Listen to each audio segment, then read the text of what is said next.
Good afternoon. Welcome to the monthly Idea Lab seminar. I'm Horst Simon, the director of Idea Lab, and it's my great pleasure today to welcome Edward Jung, who is not only a member of our advisory board, but a very accomplished innovator and creator of new companies. He was at Microsoft and was instrumental in setting Microsoft Research up in the 1990s. And then after Microsoft he left Microsoft, he started his current company and has let me look at my notes here that I don't forget the numbers, right? But I remember there was an incredible number of patents are on his track record. He had 1,200 patents and founded more than 40 organizations in the areas of biomedicine, computing, networking, energy materials, sciences. And intellectual ventures is also his creation. Been growing organization over the last decades. And he has served as advisor to many non-commercial organizations, National Academy of Sciences, Harvard Medical School, Bill and Melinda Gates Foundation, and the World Health Organization. And he's also, I'm very happy to say, a member of our scientific advisory board and advises at the lab. So I'm very pleased to have Edward to share with us some of his lessons learned in innovation.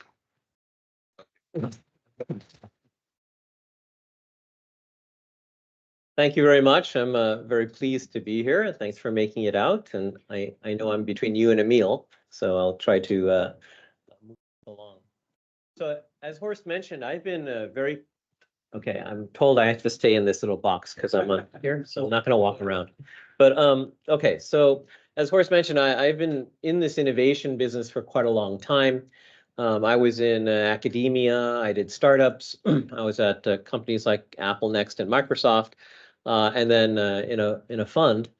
And so I've kind of done the tour of the many different organizations that touch innovation. And I think I have developed a lot of points of view on sort of what works and what doesn't work. And my passion for the last 30 odd years has been how can we make innovation better? So I'm going to talk a little bit about that and how computing has been a big part of that. So let me. Okay.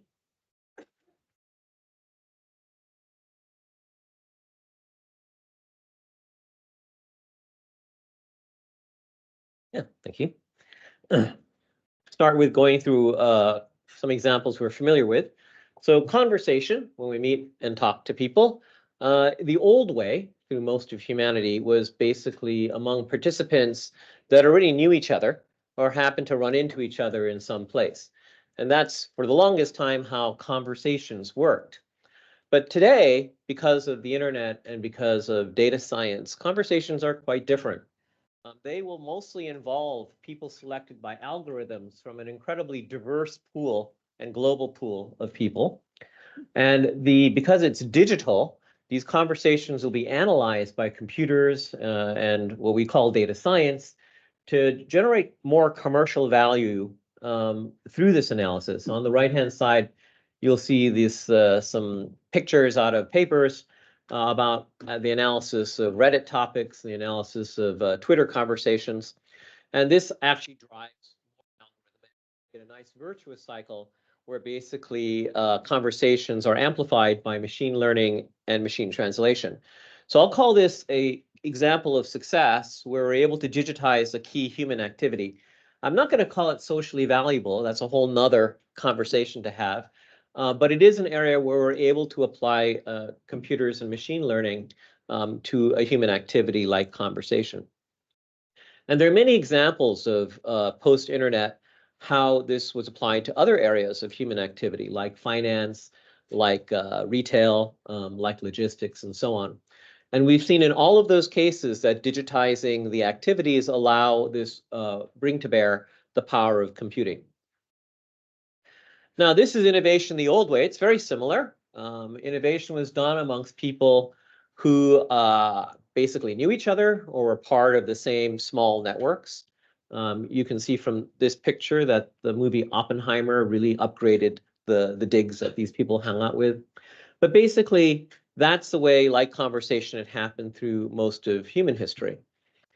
But today, although the internet and data science exists, this hasn't changed as much as I would have hoped. The analysis of how innovation happens is almost non-existent.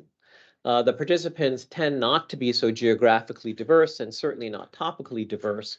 And therefore, because it's not digitized, it has not enjoyed the amplification that can come from machine learning and computation. So I'd say this is a failure. We've taken a basic human activity and we've failed to digitize it. In fact, although innovation has gotten better, predominantly it has come from taking other internet tools and offering them to the innovation community, such as the communications techniques, tools we talked about earlier, but also tools like gig working tools and finance transaction tools and so on, which all have made parts of innovation better, but have not taken innovation itself and digitized it or make it open to machine treatment. And that's too bad because innovation is arguably, but by many metrics, the highest value human activity we have. This is a particular paper from 2020 showing that about 80% of value is derived from improvements in human productivity coming from innovation. And there are many other citations that show that innovation is this very important thing. Why aren't we applying these amazing tools of computation and machine learning to it? And it's also something we should be very motivated to do. Today, we are in many ways a bigger world, but also a smaller world. We are seeing very big planetary scale problems. Things like healthcare and energy and waste management and ongoing education, care of elderly, city management, et cetera, agriculture. These are all now global scale problems. One of my theses is that why this has happened is because we've gotten so good at innovating at the level of a single company that essentially any problem that can be solved by a single organization will be solved and will be solved probably 100 times around the world. So we actually live in a very interesting era of a surplus of innovations that are solvable by single companies. But what that leaves behind is all the problems that cannot be solved by single companies. And they require thousands or hundreds of companies to collaborate and cooperate. And we've gotten actually not good at that. Okay, so the problems that remain are the ones that cannot be solved by single companies because they can't coordinate well enough to solve these planetary scale problems. And it's a virtuous cycle there too, because the better we get at single company innovation, the more of that happens because it's creating lots of wealth and lots of personal motivations. And yet that sucks away a lot of the talent from solving these big coordinated hard problems. So the thesis that I'm going to move forward with as I kind of develop how we digitize this is that innovation has failed to be digitized because no one's built an objective system to capture, share the elements and processes of innovation. Now, this is a dense statement. I like the concept that it's got to be objective because there's lots of innovation that are out in the world today. And they are kind of either a cult of leadership because there's someone who's a great innovator and lots of people flock around that person or that organization, or it can be a cult of religion in the sense that somebody believes there's a process for doing innovation top down, but no one is really going off and doing this objectively, collecting the data and so on. And to do that, you also have to first think about what are the elements and processes of innovation so you can figure out what it is you're digitizing and collecting information about. So again, this is now going to move into somewhat of more of a point of view, but I'll talk about what I've been working on for the last 2 decades and how, to break it down. So my thesis is that the elements of innovation are predominantly these 4 things in the lighter blue. And it's very personal because almost all of my life I've been spending assembling these 4 things together. And these are innovation demand, and you can think of them as like commercial markets, what actually is needed in the world. innovation supply, which could be things like intellectual property, it could be innovative ideas, capital to basically fund this stuff or to host the manufacture of these things, and then talent, which are people. Now, when I was in academia, I would argue that I was rich in innovation supply. We had lots of ideas. I was rich in innovation talent. There was a lot of students and smart people around, and I was poor in demand and capital.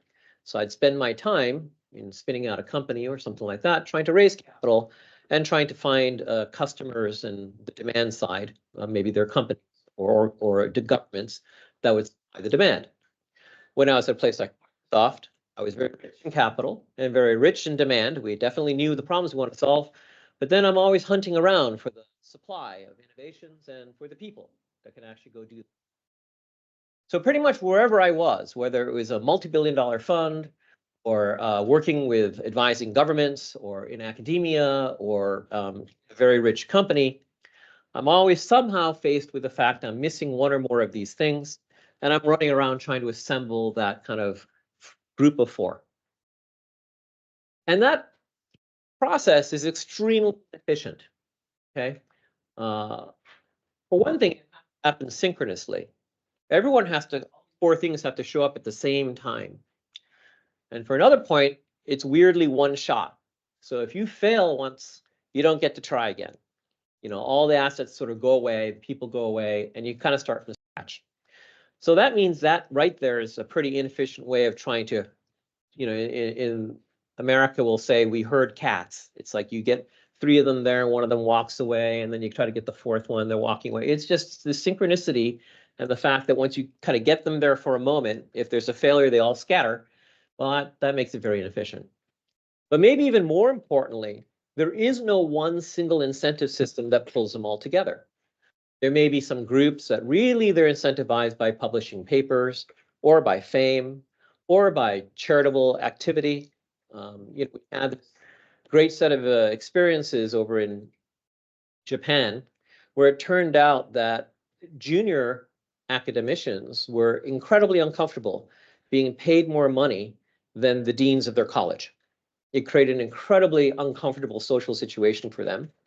But the deans and the junior faculty were all very bought into the notion that you could help the junior faculty get better credit ratings so they could get a house sooner, right? So those sort of incentives we see in many open markets, like we know actors, for example, if they get to a certain level of fame, they will kind of mix activities that make money, but maybe not so interesting, with, you know, art house movies that actually seem very interesting and rewarding. We'll see people behave where they'll take a cut in compensation or to hang out with people that they think are important or interesting, or they want to learn from, etc. These are all incentives. And if you look at the populations in these four categories, you will find a massive diversity in those incentives that you need to figure out how to exploit. And in a funny way, if you're someone like me going around trying to pull these four things together, you're always trying to translate incentives and build a very mixed incentive system. So if these are the elements of innovation, and that's just my thesis, then the next question is, you know, how would you digitize these things so that you can actually start analyzing them? So now let's switch to processes. What's the process of innovation?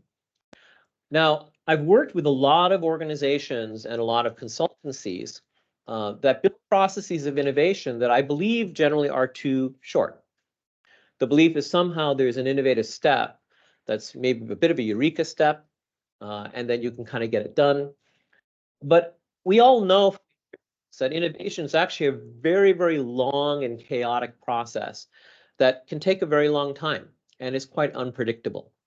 And so if you look at kind of what's in that process, you'll find these kind of components of selection pressure. You know, there has to be something that wins and loses.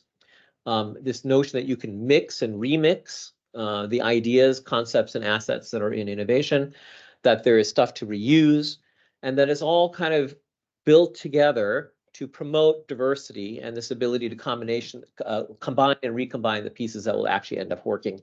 Because if you knew up front what was necessary to do, well, it wouldn't be particularly innovative.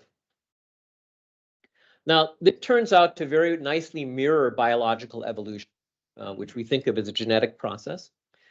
And it's interesting, and maybe it's kind of in retrospect a bit obvious, because biological evolution is the biggest system that we can actually see and study today that has successfully evolved things toward a fitness over a long period of time. Now, it's a very expensive and we kind of think an inefficient process because the losers all die, okay? But it does work. And in a changing environment and changing world, it's been remarkably resilient to even relatively sudden changes in the environment because it builds a lot of resiliency into the genome.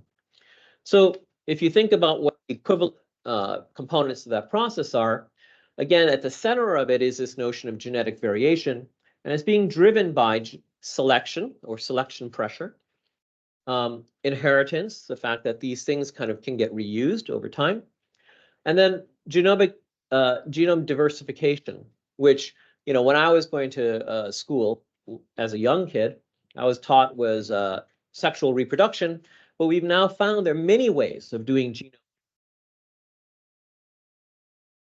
viral insertion of genes and so on and so forth, and they're all part of a big ecosystem that actually creates resiliency. And you know, I remember when I think it was in the late 90s, and people were talking about junk DNA. And I said, well, it doesn't seem likely it's really junk. And of course, over time, we found out it isn't. It actually has some very interesting uses. That's evolution. So this could be something we can digitize too and study. So I wasn't exactly sure about the level of technical interest or engineering interest in the audience. So I sort of try to find a medium level to go through. But what you can do now is you can take these innovation elements and you can build them into a structure. And somehow, like, my graphics all shifted, but what you'll see here is something that I think of like as a digital limited liability company, or it's an entity, but it's very lightweight. It's only digital. And inside of it, you can put one or more of these elements of demand, supply, capital, and talent. And they're all represented by contracts, much like in a regular company. There'd be a legal contract that talks about how labor is working in your company, or how it has access to capital, or what it needs to produce in terms of demand, or what it needs to use in terms of supply. But in this particular case, we make all of those legal documents not in legalese. We put it in first order predicate logic. So it's a set of logical statements. So this isn't a real example, but kind of a pseudocode example. So here, in the first example, I have a demand contract, a drink. Do is they want to create non-thermal pasteurization, a way to basically make the drink safe to drink and store it shelf-wise without boiling it and getting rid of a lot of vitamins and flavors. And their contract, well, if you solve this problem, here are the conditions of what a solution is. You have to have a certain bacterial count reduction, a flow rate, a cost, right? Many criteria like that. And that's a contractual condition. And if you actually meet those conditions, you get a reward, like a royalty of all the products that are generated using this. So that could be a demand contract. Likewise, you could have a supply contract. You know, this could be an engine company that's actually developed durable turbine blades. So they can spin faster or they can cool better. And they could also have terms such as there's a price for using this kind of technology, and the price is much higher if you're a competitor, and it's much lower if you're a collaborator, and it's much higher if you need it fast, et cetera, et cetera. So you just think about what people would express as conditions for bringing together talent, demand, supply, and capital. And you park one or more of these things in this entity, and you build basically a share table, basically what the ownership division is in that entity, depending on what these contracts are. So if you do that, you've built a digital kind of company. And again, all of my graphics got displaced here, but you put them in an ecosystem that allows the interaction of these entities to flow through a set of rules. Now, the key ones are you can create an element, you can destroy it, although that almost never happens. But more important, you can merge or split them. So here's a merge example. I have an element A, which by color coding, you can see has a little bit of capital, has some people in it, has some ideas in it. And they look and they find this element B is out there, and that has the demand contract, so usage for some kind of solution, and also some ideas and people in it. And they decide they want to merge. So once they decide to merge, you basically end with a new element that is a combination of those two things in some ratio that is agreed upon. Because all of the contracts are in first order predicate logic, you can combine them by computer in a completely automated way. And you can also detect if there are terms in the predicates that are incompatible with each other and flag them for negotiation. So consistency checking is automated. And in fact, the ecosystem can have a number of rules that can also be applied and, again, consistency checked automatically without the use of humans.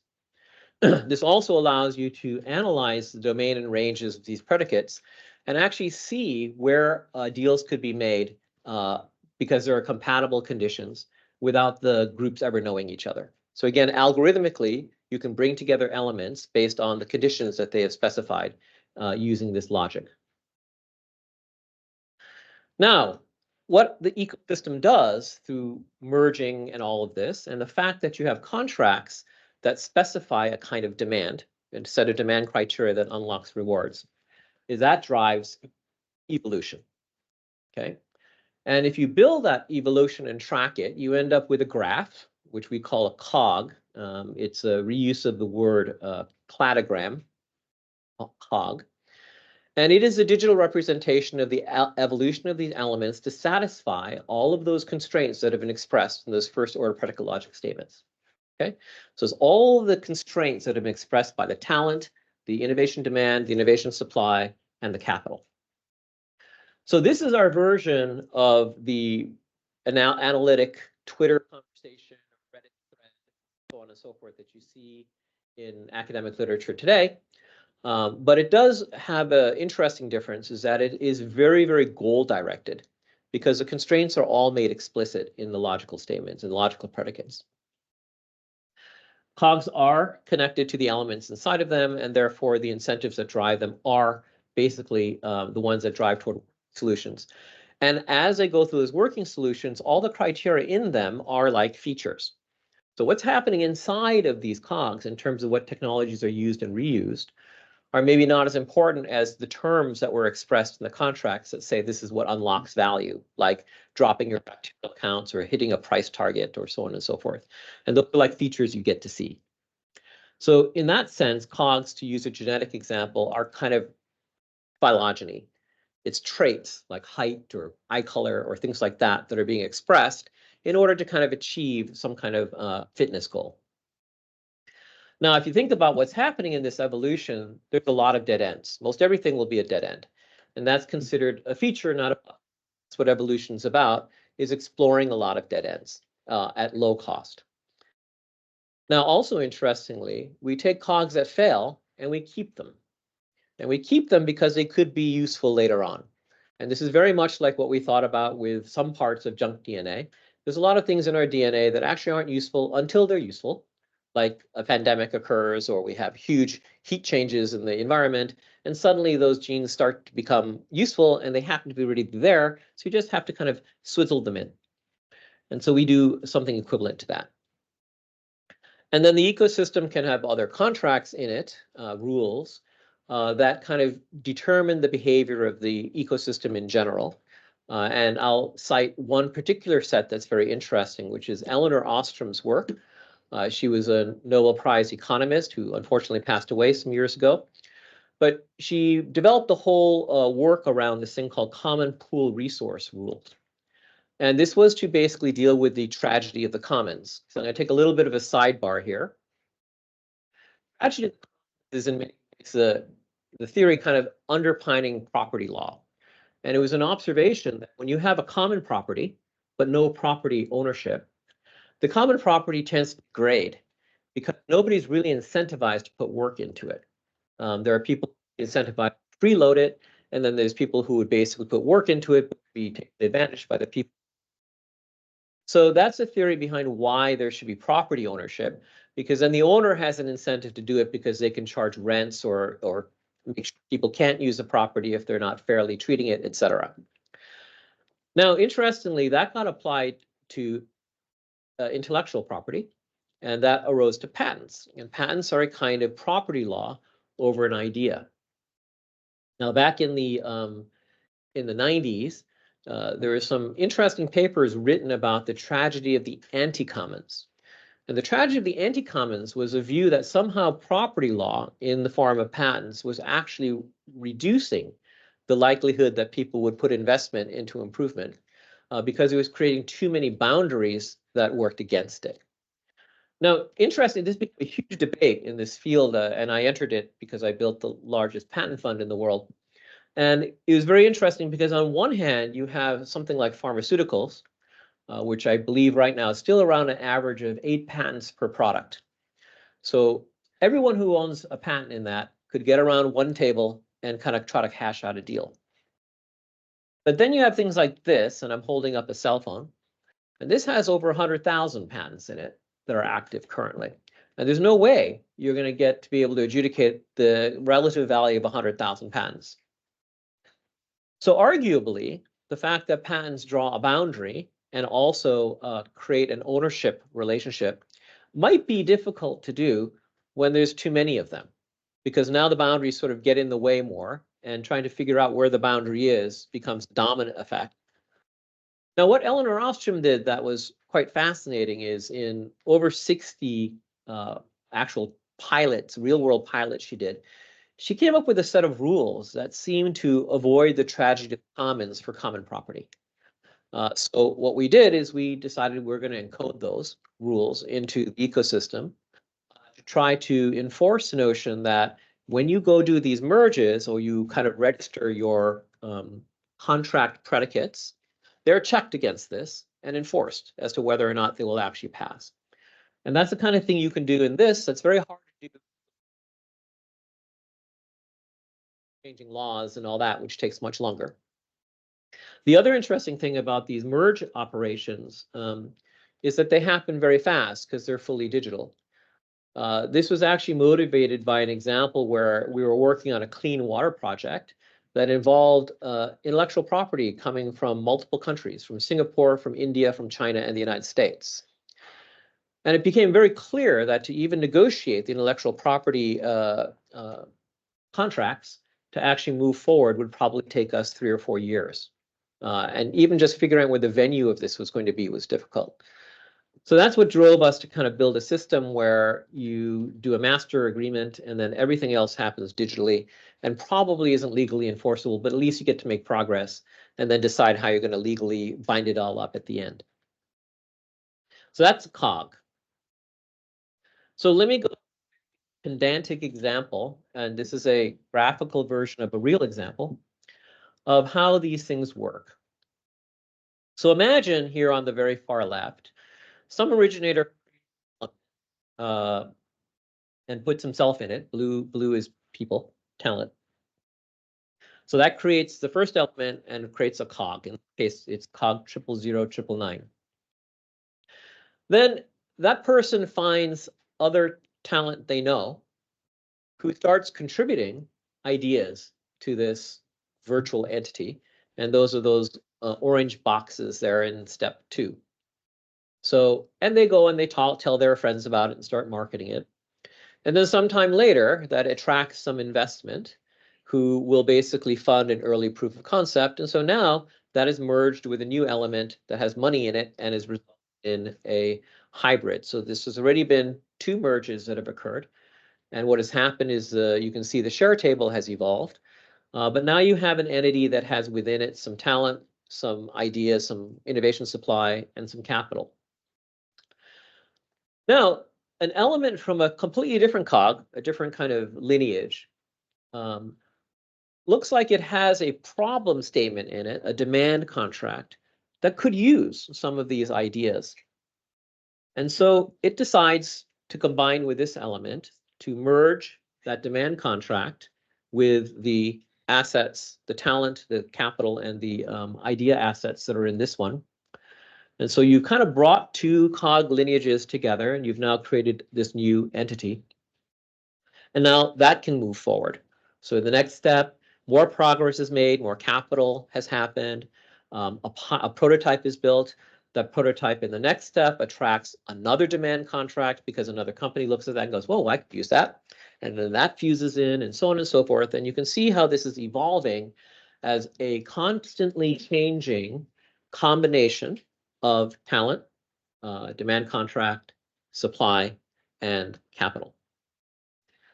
Then toward the end, after it's found more financing and collaborators and so on and so forth, finally, all of the criteria of the demand contracts are met, and that's a release. So you can commercialize the solution, rewards are distributed. And by the way, the thing still exists because there could be new versions of it or carve-outs from it or new splits that come from it. And this is actually patterned after a real example. We've done 900 deliveries of these kind of things so far. That has represented 127,000 of these kind of merge transactions, merge and split transactions. So if you look at this, I won't go through all of it. This is the point of view of that cog that came in from the top, 123,000,000. This one had a different lineage, right? It started off with an employee in a company that started a company-sanctioned project, and then it evolved to the point where it actually merged with the cog that we were looking at before, and then it now shares the future with them. And likewise, this was the cog that came in from the bottom.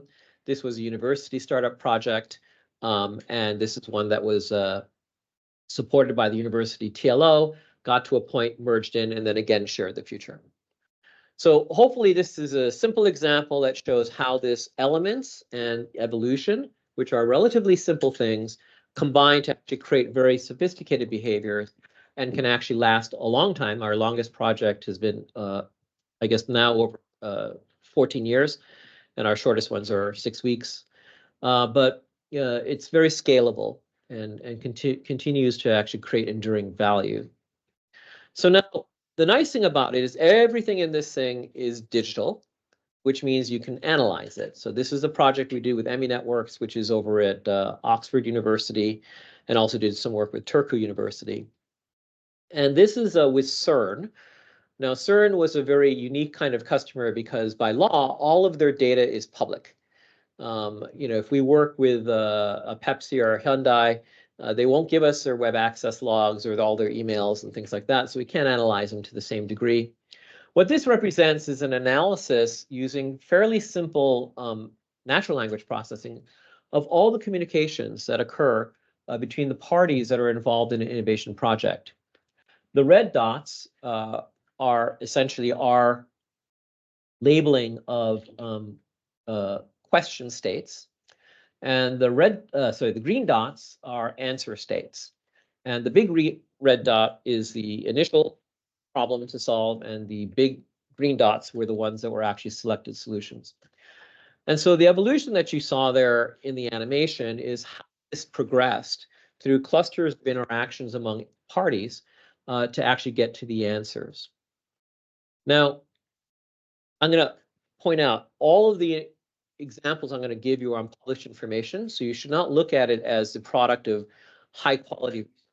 You should look at it as something that is very suggestive of areas where we could do high quality research. So I want to make sure I put that out there. In this particular analysis, we used a direct process technique that has a particularly nice attribute that is often used for modeling exploration versus exploitation trade-offs. And that allowed us to build a system that started to identify patterns in these interactions that either accelerated or not the activity by either number of steps or by time. And there's some things that we did to try to break up determinism in this particular analysis, but I won't go into that right now. That generated a set of, we called agents, but essentially patterns of activity that seem to lead to optimization of the innovation process. Now, most of these, if you went and looked at them and tried to assign a human semantic to them for this particular study, were difficult to assign a semantic to But some of them were easy. Actually, some of them looked like there were interactions to get people together for a meal. And so that seems to help actually reduce the number of interactions or optimize the innovation process. But there are many others we couldn't really determine what they were, but they were repeatable. And so that's kind of an area for future study. I think importantly, because of the use of first order predicate logic, we can now actually do automated contract statements. So we can actually have the computer generate suggested contracts or suggested optimizations of a contract, even when parties don't know each other. And that actually gives us more room to optimize the process. It suggests that we could create even an open market mechanism that drives more efficient outcomes. Now, interestingly, we engage some of our enterprise customers to use these analytics, but every single one of them declined to participate because of the volume of data that they would have to give up. And so there is an interesting data trust issue that this shows, which I'll talk about in a moment. So again, don't look at it as like great research, but it was very promising and it was very exciting to see that by digitizing the information of these elements and how they interact and how they evolve, we're able to do a kind of analysis that basically you don't get to see in anything other than things like Twitter and Reddit, things that I think are mostly not as interesting or useful. Now, another interesting aspect is that we talked about phylogeny. In other words, what features start to get surfaced and what can you do with those features? So we clustered these features, again, using a fairly crude algorithm where we just tried to cluster them to 10. And we looked across all of the different companies that we had and the data we had. So it didn't include all of the communications that are happening between the parties. And tried to see, are the patterns of their activity, can they be clustered into something that looks semantically relevant? And the answer there was actually quite good, quite well. So as an example here, you will see that the 10 clusters we generated seem to be patterns of activity that related to, for example, trying to figure out an innovation strategy, or trying to do a proof of concept, or trying to do business development, or trying to improve or scale an existing process. And that, again, that's not a label that the system came up with. That's a label we came up with by looking at the pattern, trying to see what closest semantic match we can make with it. But they are, again, repeatable. And this is an example of something we call the shape of innovation, where we would take, this is 3 different customers and 3 different projects, and we would look at the shape of what features they were materializing as they evolved. And you can see they looked distinct, although this isn't necessarily the best graphical representation, but they look distinct, and they indicate kind of a phylogeny this system is basically developing. So again, it's suggestive of very interesting things to determine kind of as you look at the behavior that's being driven in the ecosystem, what do these behaviors mean? What are people really searching for? What are they trying to achieve? And then what kind of intermediate responses do they get as they go? Like what's in common about these things? And I think that's also an interesting thing we've not been able to analyze out of innovation in the past. So key takeaways, and maybe I went too fast, but hopefully there'll be lots of questions. Okay. Innovation evolution is digitizable. I'm not saying the way we did is the only way to do it. There are many other, I think, ways of doing it, but this particular experiment is suggestive of lots of interesting results. You know, we just happened to take 4 things, build a rule system that allowed many different incentive programs to be built on top of it, and then tracked it over time. And it kind of showed up with a lot of interesting results. But as we've deployed it, we found innovation is also highly siloed. There isn't much incentive to actually share all of this information amongst companies. And so it suggests that we have to build a system that creates a lot of incentives for that sharing. And if you unpack that, the biggest issue there has to do with this trust and the incentives. There's a lot of distrust between parties about what they share and what value they get from it. So probably the best thing we can do is prove that there's a lot of value in it, and then also try to build technological solutions to improve trust. So we've been doing experiments recently with zero knowledge proofs and then NFTs and DAOs, although we tend to be trying to build them over these new DAG protocols as opposed to the blockchain protocols just to avoid tokenomics. But the whole concept there is, can we improve the distrust environment by saying that you don't have to give up everything in terms of knowledge for the ZKPs? And you can also have very, very reliable and transparent auditing of everything that's going on in the contracts using essentially blockchain-like technologies. And that ownership is very clear and governance is very clear and doesn't have to be universal using DAOs. So that's kind of an ongoing experiment. But what is very clear is that if we can solve these problems and build this kind of system and scale it up, computing can help. And it does give kind of a promise that we might be able to scale to creating coordination among hundreds, if not thousands of entities, because the computers can really help cut through all of this. Now, some of the new applications that I've been looking at for this kind of work, which came really mostly by accident, one is working with the big global consulting company of solving this problem of why corporations are unwilling to release their data into LLMs. So right now, it's kind of a all or nothing sort of deal. And they worry that the data could be, reused in some way they don't find permissible. So can they actually attach a digital contract to the data that has a set of terms and conditions associated with it that'll be respected by every part of the chain, processing chain? This appears to people like Microsoft and Google to be possible to do. It has a heavier compute expense, but it's already a very compute expensive activity they're doing.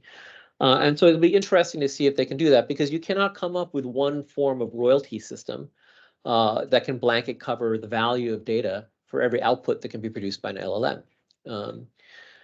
We likewise have been talking in both Hollywood and Korea about using this for media assets.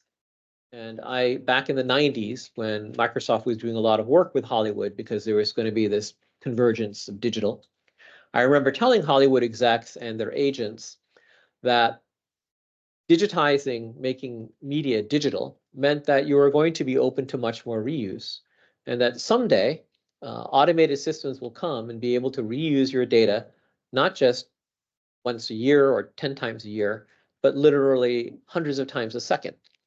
And how will your agents be able to write up the legal contracts for the reuse of that data 100 times in a second? So we now are in that world. And in fact, we know that Hollywood had a big strike. One of the big issues that they dealt with was how media and likenesses could be reused. And the idea, again, is very hard to come up with a royalty mechanism like existed for music, which is kind of a fixed price for fixed play. Because again, the combinations, you could have 10 combinations in a new asset, or you could have 1 million combinations in a new asset. Obviously, the relative value that's been contributed is different. And you need a mechanism whereas people can basically put out their contract terms, but then get feedback from the ecosystem as to whether those contract terms work, and get a computer to help them understand which contract terms give them what kind of domains of application. So I think the basic system here, computers move into the field, evolution tends to happen faster, is also useful for other areas. So computers do make it better. So my summary, again, I think innovation is the highest value human activity, but we have not really evolved the way we do it for the last 100+ years. Maybe we have better tools. But there is evidence that we can digitize it.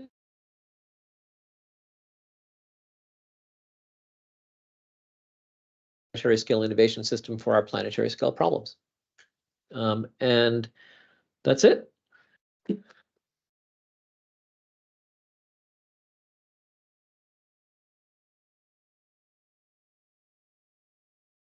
Thank you, Edward, for an amazing presentation, opening our eyes to a completely different way of looking at things. I'd like to open for questions here. We'll come around with microphones if you have questions.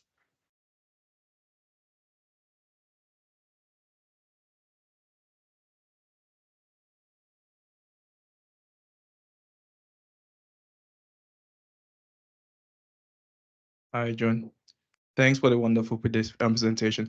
I'd like to go back to the mechanism that you had, the capital, the demand and supply, and then the talent. It just been a bit curious there in terms of the pricing. In terms of the what? The pricing, sort of. So I'm thinking of this as an economist. So imagine the situation where you do have the demand, supply, the talent, and everything coming together. And there's a shift in terms of the demand, or perhaps there's a shift in terms of the supply. Have you ever tried figuring out how this feedback loop tends to affect the components of maybe the talent or the components of the capital in some respects? No, it's a great idea, but we've so far deployed this at too small a scale, right? We have, membership in thousands and transactions in the 100,000 level. So we don't really have enough fluidity to actually look at the feedback loops in any kind of really good way. What we do know right now is that the term of the contracts, so basically if you put a contract down, there's a term associated with it and you're locked into that term if the contract is accepted. That will figure into the mechanics of how someone figures out what to put in the contract. Now, you could have a demand contract that says, this is a real example with a big Japanese multinational. They actually went out and produced several demand contracts as experiments.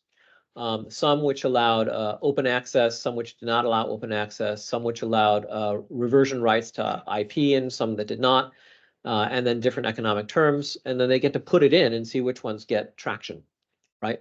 And that's something they normally can't really do because, this system will basically show where they're getting matches and where they're not. And I remember the CTO of that company was telling me, oh, wow, the good talent doesn't show up for these terms, and they really show up for those terms. And so it's the first time, he said that they could actually kind of look at that more qualitatively in that particular case, because we didn't quantify it, but he could look at it more qualitatively that these terms matter, whereas before he couldn't tell, right? So it's the beginning of a feedback loop, but we just don't have N large enough. And so I'm hoping to, at the next stage, try to drive this larger. Right now, and another reason that we're looking at these kinds of technologies like the DAGs and is because all of these are done through, at the end of the day, kind of a human interface. So there's a scalability limit that we'd like to remove, even though the internals are automated, right? There's actually a human that explains all this to you. And now that we have enough traction, we'd like to kind of get rid of that. Thank you very much. But yeah, it's a great question.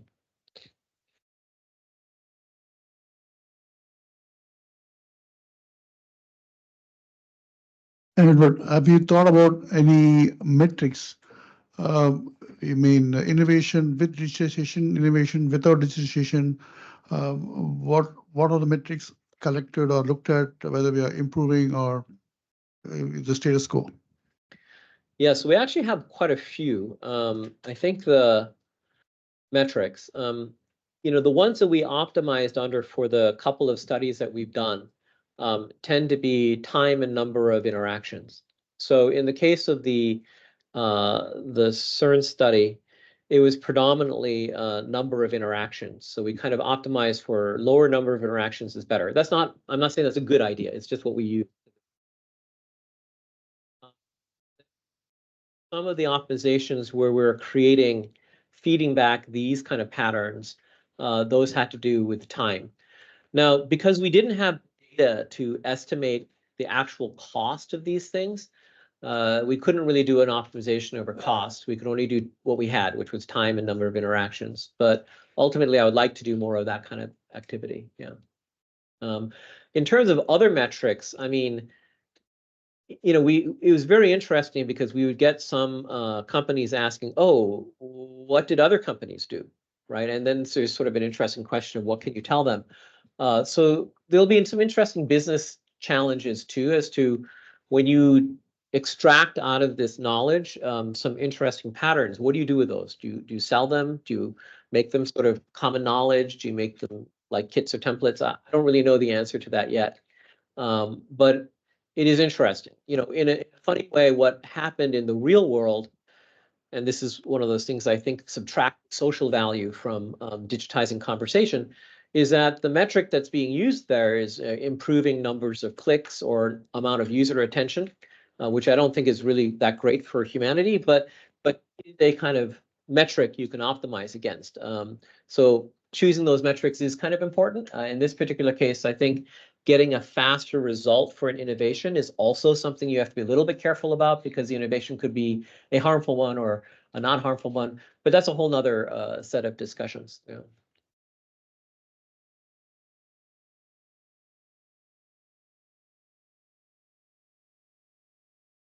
Thank you very much for the presentation. I have two questions. The first one relates to dead ends, right? So typically there's the failures, I'd imagine. Is there a feedback loop from there to indicate the learned outcomes as a result of those failures and how they incorporate eventually the innovation that you want to achieve? That's a really good question. So failure itself is an interesting term, because failure might be merely a mistiming, right? Because synchronicity necessary to bring the four groups together at the right time. And maybe it's just literally everything was fine, except you just didn't synchronize right? The timing was off. And if you could delay it and redo it, rehost it without much cost, then is that a failure? I don't know. Maybe a VC who needed an exit by a certain amount of time might consider that a failure, but it may not be a failure in the ecosystem, right? So if you take a broader view of what that really means, it's like some things might be moving much slower and some things might be moving fast. And maybe these slower things, you don't know what is missing ingredients to get it to work, but it does eventually work. Then you can look at that ingredient and then you can learn something from it, right? Because this is all quantified and all the contract terms, like I said, like maybe it turned out one of the contract terms got relaxed, or maybe some things had to expire by their term and then new contract terms showed up that were better. I mean, this all gives you kind of the features that you can try to extract with machine learning to try to determine what's happening there. I'll also say an anecdotal thing. So one of the presidents of, again, major multinational manufacturing company, who is very, he loved this whole system. And he said, my son, he's taking his graduate degree at MIT. And I'm telling him he shouldn't work at my company. It's because, it's too narrow. We only do this one thing. And he's a really smart kid. And, if I sign your agreement, will you actually promise to put in a feature so that people like my kid can actually watch the evolution of this stuff? Because by sitting on the shoulders of this system, they will learn so much about what works and what doesn't work and how they can apply their knowledge in broad fields as opposed to a single one. And if you look at the innovation participants in the network, and we have a bunch of interviews with them and stuff, it very much is like if you're very company projects, it's their projects, and you don't get to choose who you work with and so on and so forth. And here you have a lot more freedom for that. But kind of part of the social contract here is what you're doing is kind of getting monitored, right? And so things like your successes and failures are going to become part of the record and can be learned from again. And so that's both an educational opportunity, but also you could argue it's a privacy problem. I don't know, but it's kind of the contract that's built into this for that to work. The second question I have was related to the cross-organizational innovation. What do you think is the real challenge, or what's preventing that from happening today, besides assets? Oh, well, actually, unfortunately, it's not one thing. It's many things. Large organizations are not rewarding their own employees or talent to get involved in high risk, low revenue situations. So they're less likely to do those. And that's yet where you have to kind of invest in low yield tries. And then even, the Silicon Valley VC model, they're looking for things that can return 1,000-fold to 10,000-fold returns from initial investment. And that isn't everything. That's very few things, in fact. And there's a lot of things that won't return that kind of investment that are critical components to actually making innovation work, particularly in the real economy. So there's a really big laundry list of problems that have emerged, and they're not really just problems. They exist as a side effect of the fact that we have massive success in one part of the economy that's done super well, and actually is very important. And I wouldn't be standing here if it didn't do well. But we have to recognize that that's done so well, it's actually kind of starved out a bunch of other processes that are kind of necessary to do things. Now, arguably, when you look at very complex systems that involve thousands of suppliers that are integrated, or tens of thousands of suppliers that are integrated, like if you think about a car, or if you think about something like a power plant, or you think about something like an airplane, there are very few systems that put new ones like that together from scratch, right? They're ones that will copy them and improve them, right? Like Tesla has copied and improved the notion of how to do a car. But it's very rare that something new comes out and does that, right? It's not even clear that SpaceX would succeed if not for the fact spaceflight has been done already, and it was done by governments who could really apply massive amounts of resource to get groups that are not in the same discipline to somehow get together to do something. And a lot of that is also driven by war economy, where the incentives change quite a bit. Now, we probably don't think war is a good way to actually drive planetary scale innovations. So we need to find some other ways of actually building that ground up. But that kind of architecture is very rarely done now from scratch, right? And I think that's a very interesting thing to think about why that is the case. There's a fellow over at Cambridge University who he kind of invented the VC industry for Warburg Pincus. He was very early in that world. His name is William Janeway. He wrote a very interesting book talking about the three-party system, saying that innovation has classically involved the private sector, the academic sector, and the government sector. And the government sector essentially walked away from it after World War II, thinking that the private sector and the academic sector can handle it on their own. And then he sort of makes the argument that, no, they can't. There's a certain kind of long-range cross-disciplinary planning that's necessary for the government to take a heavy hand on by driving the architecture of it. That architecture doesn't happen by itself.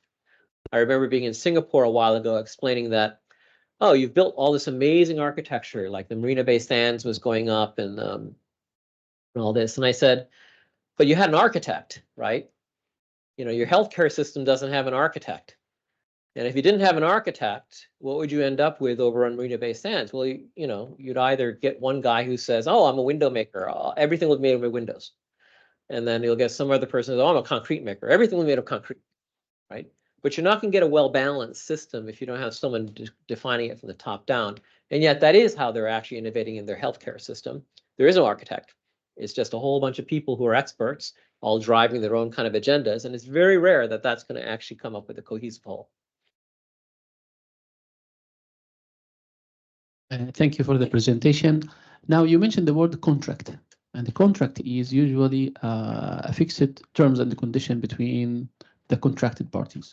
And here we are talking about the digitization and the impact and how the innovations can enhance the process, as you explained. Now, if we have a fixed contract between those who are involved and the feedback coming up with changes and modification and enhancement. Now, is this kind of contract is the traditional way of contract that we know that was fixed terms, or something digital or smart that can allow for changes to happen in a smoother way? Because once you have an agreed contract and then you come with a modification or innovation or update or whatever, or deletion, then you have a change. Then this is from where the issues can be becoming difficult between the parties. Now, is that considered in a way or another in how this digitization can improve the processes without impacting the whatever contractually agreed between the parties? Yes, so that's a great question, and I'll tell you how that all came to be. So a long, long, long time ago, Bill Gates' father was an attorney, right? And he started one of the two largest law firms in the Pacific Northwest, Preston Gates Ellis, okay? And I remember talking to Preston Gates Ellis, who was unsurprisingly our lawyer, about saying, wow, I'm looking at these contracts and I saw like two contracts, and they basically said the same thing, but the words were different. How did that happen? And they said, oh, well, we have paralegals, and they basically kind of draft a contract, and then they draft another contract. And I said, well, why aren't they using the same template? And they're going, well, they kind of do, but they don't. I was like, okay. How come you don't actually use predicate logic rules, right? Something that's actually computer parsable, to put the terms of the contract in there, and then use a computer to generate the contracts, but fill in the blanks, fill in the variables essentially, so it binds to the right parties. And then you could basically build a system that would be smarter about how you could adapt those contracts or even merge them or partition them without breaking the rules in it, right? Because it knows all of the rules. The predicates are all logically stated. And they because I was the chief architect of Microsoft, they listened to me, but they never adopted anything. Because the way they run a firm is not going to change, right? And that just wasn't a really big deal for them at the time.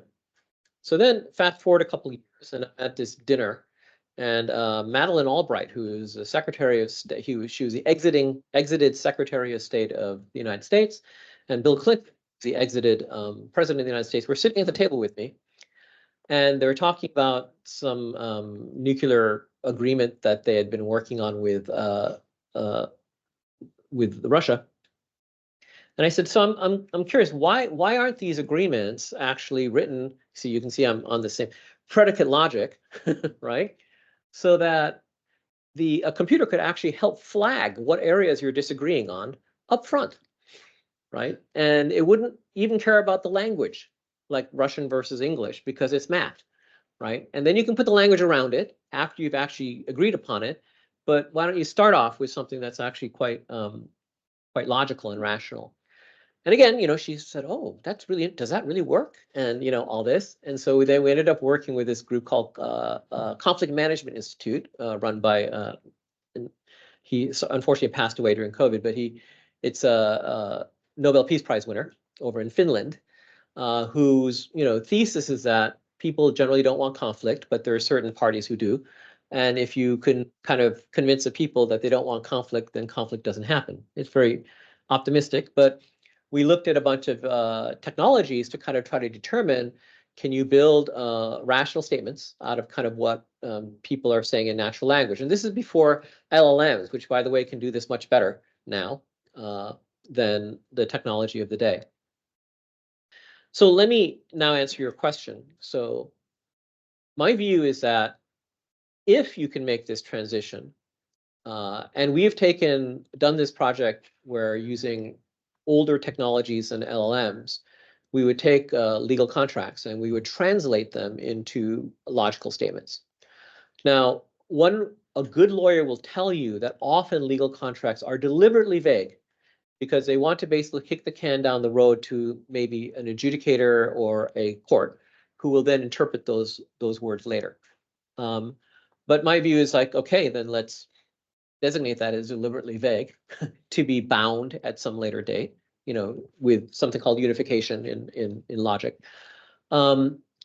If that's really your intent, unless you're trying to hide something and kind of pull a fast one on the other attorney, which they also like doing. But I don't think that's helpful because the cost of it is not worth the value.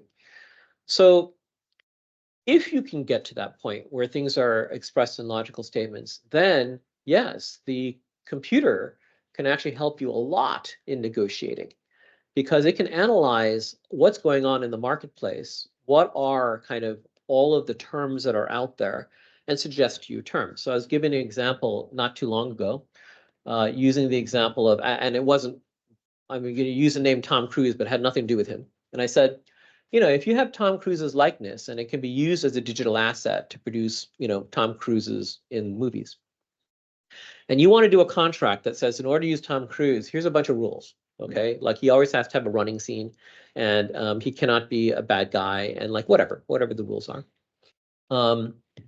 But you go off there and you say, well, everything that has happened for a certain length and blah blah blah, he has to get 16% of the gross of this thing, and you put it out there. Well, there could be a system, if this is all in first order predicate logic or something like that, that basically tells you, no one's going to take that. you might want to think 9 to 11%, and then we can predict that you'll probably get 1,600 matches, or at 4 to 6%, you might get these kind of matches, and you might have these kind of problems. All that can be now analyzed and given to you as a model, right? And I do think that gives you more expressive power as a deal maker to actually figure out what it is you want to do and how you want to evolve it. Even something like building brand, where initially you give away something for less in order to build something larger, it'd be great to be able to do these kind of synthetic tests. It's not going to be 100% predictive, but at least you have a lot more data from which you can actually craft and get feedback from the contracts already out there to get a sentiment of what the market wants. And it's not something as simple as just price. It's actually the terms behind the price. So if price discovery got a big boost by actually publishing prices like in a market, well, then I'm going to argue that contract term discovery will also get a big boost by actually publishing the terms in some way that's machine understandable. Yeah, thank you for this talk. You mentioned situations in which some of the elements were not given, but you are probably aware of situations where all the 4 elements have been there, but maybe a bit out of balance. And I think, if you have too much capital or too much talent on the plate, that may kill innovation too. So if these 4 elements are, out of balance, maybe you have spectacular cases where this was the case. Thank you. Yes, you're absolutely correct. And again, I can only anecdotally kind of determine that now I think having too much money is bad, right? Because I've had several examples now where I raised too much capital, and that actually turned out to, I think, impede the innovation. But I don't have enough data, which someday I hope to have if a system like this was around, to actually determine what that formula looks like, because it's probably not that simple. It probably has something to do with the kind of talent and the scope of the project and a bunch of other variables that we don't know.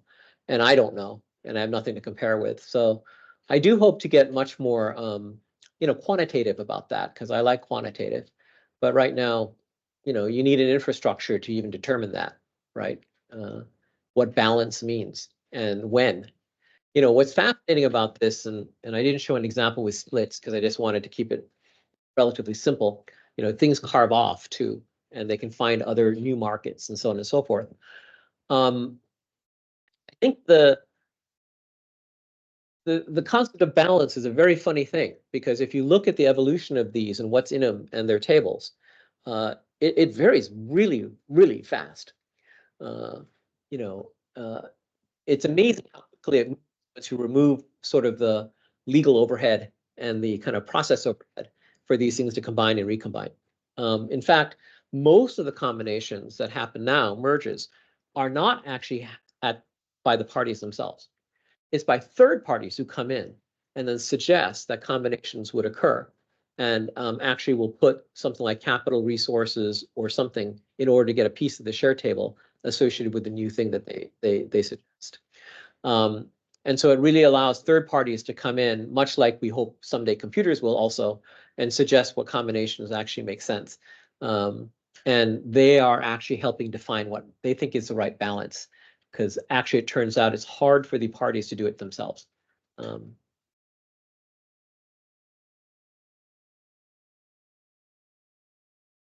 we have any remote questions?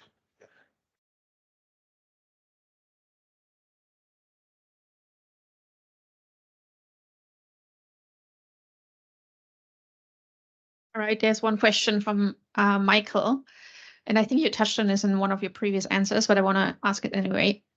He says, fascinating talk. I'm interested in whether existing pre-trained Gen AI large language models could be used to build overlay apps that would make it simpler and quicker to create these contracts.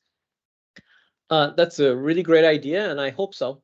So I believe, LLMs are amazing things, but the first easiest area to apply them is essentially as UX for human things. So I think the idea that you can take contracts and descriptions and even specs and then turn them into the logical statements using LLMs, and also create better user interfaces from what the system is suggesting are optimizations back to the user, I think is a very fertile idea.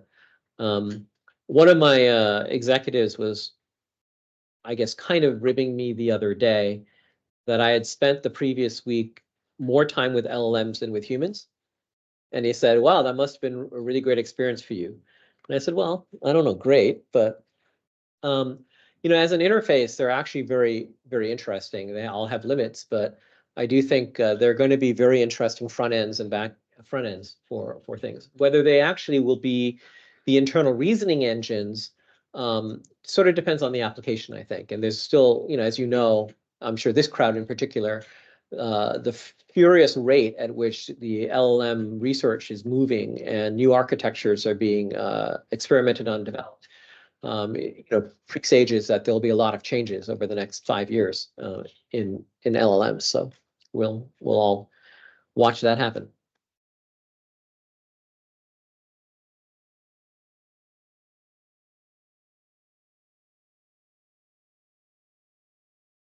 So we need it for the online people.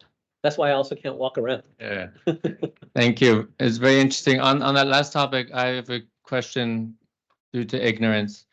When you translate normal language, natural language into the logical language, how do you get everyone to be using the same terms?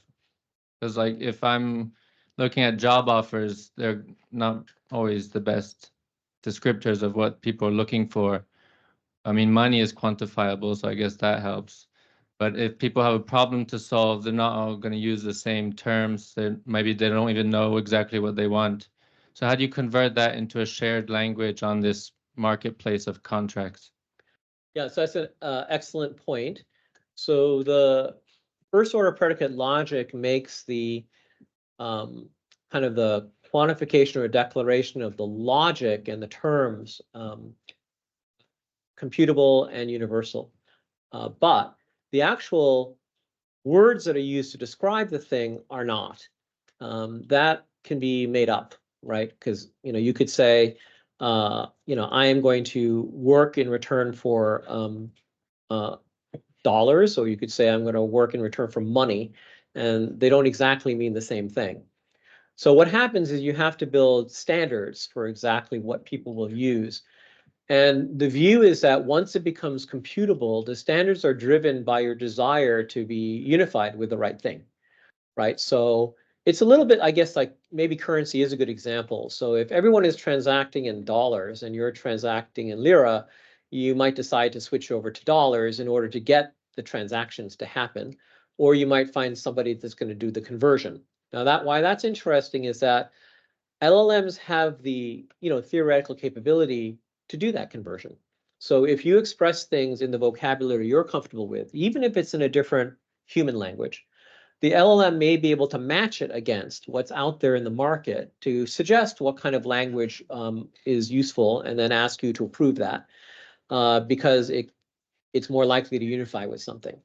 So I think that's what's interesting about LLMs, but also interesting about making this digitizable, because once it's digitized, then these kind of standards can emerge for a reason, is that the computer can reason about them and connect you with them. And if you don't, well, then you don't. It's sort of like why memes and hashtags and so on become popular on the internet. It's because you want to be integrated into that standard. Sure. Okay, I think we have reached the end of the questions. I'd like to thank our speaker one more time for a fascinating, outstanding talk.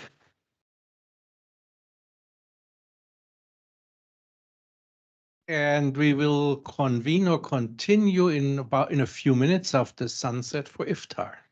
You're all invited, of course. Thank you.